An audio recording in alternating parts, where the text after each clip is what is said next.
and Davies were our two big ones. Those were the That's right. They $8 were million mark. 16 between the two. That's right. So it's a very good website, and I highly recommend if people, especially on Twitter Wars, they say, "Oh, we did this, we did that." Well, go look it up. It's all right there. Simon, you got anything else? Wanted to do the book review. We're going to do a new feature. Yeah. As I said before, I'm a bit of an anorak, so I get a lot of my information from books, and whenever I go over to the Spurs shop and they take my firstborn, when I get to the checkout counter, I'm normally buying some books, and one book I bought several years ago, and I guess I'd watched this guy on the 125-year DVD, and that's Jeff Maish, and he's a collector of match-worn shirts, and he actually published a book. It's called Lily White and Blue. It's the 100% unofficial history of Tottenham Hotspur's famous shirt. And if you have an interest in our strip, and let's face it, it's an iconic strip. This book, there are only 1,000 copies made. It kind of delves into the history of our shirt. It's got a foreword by Steve Perryman, but it's got some pretty awesome shirts in there, starting with 1950, a Len Dukeman shirt. Made by Umbro, and back then, they didn't have any manufacturer logos on the shirts, but it was made by Umbro. And if you read any of the books of the old players, it's kind of criminal, but they never ever kept the shirts. I know. If the shirt had seen its last wear, and they wore them quite often, they didn't have like 2 shirts per game, and then gave them away to fans. They wore those until they were threadbare, and then they ripped them up for rags to clean your boots. Yep. So you really couldn't get an old match-worn shirt by a player in those days, but that's the earliest one in the book. There's one from '62. Again, great photographs of the shirts. You've got the Umbro labels on the inside, and then it kind of goes into the 70s and then into the modern era with logos appearing on shirts back when Admiral, and then into Cox Sportive. So it's a good read, a ton of good shirts in there. All his own collection, but match-worn shirts from iconic players for Spurs. So if you like books, that's a good book to read. It is a picture book, so if you're not so good with the words, you can just look at the pictures. My kind of book. So, to kind of wrap it up for me, guys, what's your favorite Spurs shirt down the years? And also, what is the first Spurs shirt you owned? The silky Lecoq Sportive Cup final shirt in '81, bar none. I had that too. Oh, what a shirt that was! That was that shirt obviously wasn't the cup final shirt, but that was my Christmas present in either '80 or '81. I guess it was '81. Oh, I love that shirt. Bet you don't have it anymore, do you? No, God, I would kill. Nor do I. The last one I have is the old Klingsman Holston Adidas shirt, I think. Oh no, it was Pony. No, it was Pony. Remember we had Pony. Yeah. I did have the first Admiral ones. I had the home and the away ones, and I think I had the first 2 Cox Sportives. And like you, I no longer have those. So the oldest one in my possession is it is that Hummel one from the '87 Cup final. Unfortunately, with or without Holston. It's Holston, and actually Richard Goff, when he was playing in MLS, I got him to sign it. Oh wow! So cool. I have since managed to procure a couple of the previous Hummel ones from eBay, but the Hummel one I'd really like is the one with the chevrons across the chest above the Holston logo. I think it was 84, 85, first year of Hummel. I think that's an iconic shirt, and I know you'll probably drop £200 if you try to get one of those these days on the secondary market. But it's a fascinating story on the shirts. I need to read that book. I need to read that book too. Yeah. I mean, I'm sitting there just rifling through, looking at all these, all the kits that you can just see online from years past.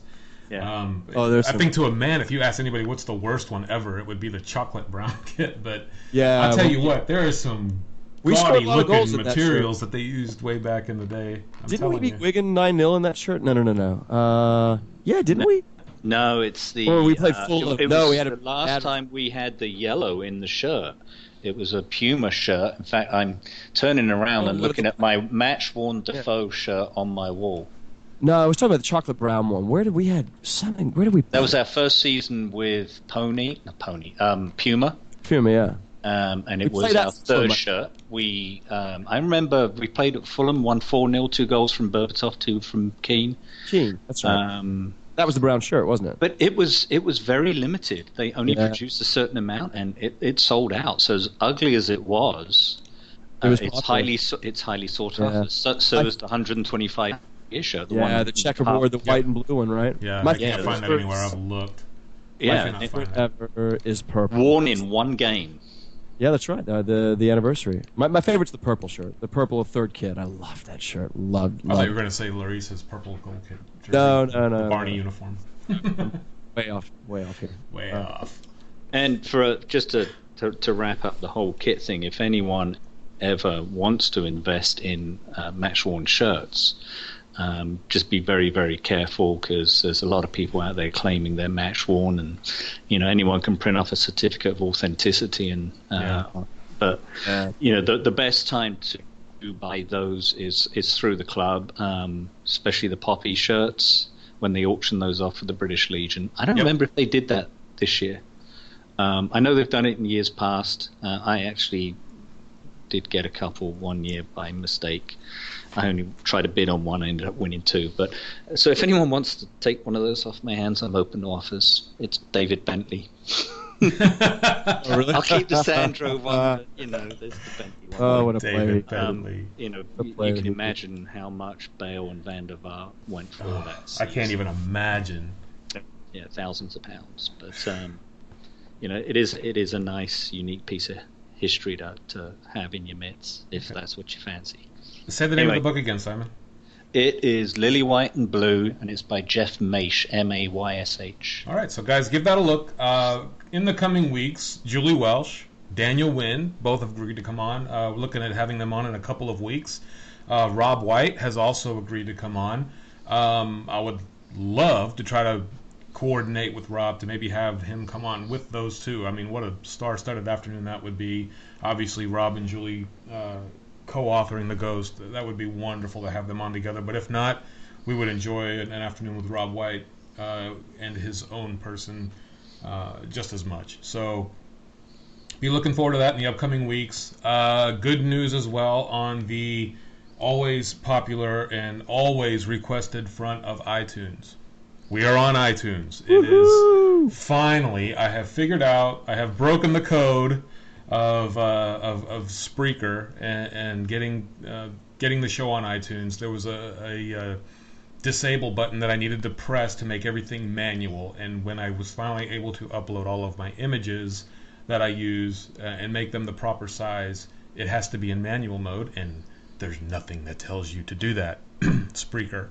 So. Kind of figured it out by accident, but everything is uploaded. It's being reviewed. Be in the coming days. Be looking for it as soon as it is on iTunes and able for lookup in the iTunes store. We will tweet that out, put it out on Facebook, and I'm sure Simon and Sam and the rest of the Dallas Spurs bunch will help get the word out as well. We've had a lot of requests for it to be on iTunes. I understand why. The ease of use, using an iPhone and things like that. So we've finally got that accomplished, and hopefully that'll make our fan base grow by about 1 or 2. That'll bring us up to an even dozen, I think, won't it? We're gonna be stars. We're gonna be internet sensations. This is life changing. It's life changing. You're a legend in your own mind, Sam. One day somebody might ask us for an autograph. Oh God. Oh. Anyway, that's great. I don't autographs, fellas. Yeah, I'm just excited that seems to be a very positive medium. Yeah. So I'm really glad that we're going to be on there. So that's great. Yeah, my goal in life is to sign a breast. So we'll see. We'll see if that ever gets to happen. More like it's going to be a bald head. I can draw a breast on it and then sign it. All right. Oh, guys. There goes our PG-13 rating. Yeah. Rated R. Maybe MA. Sam, I know you've got something to say, right?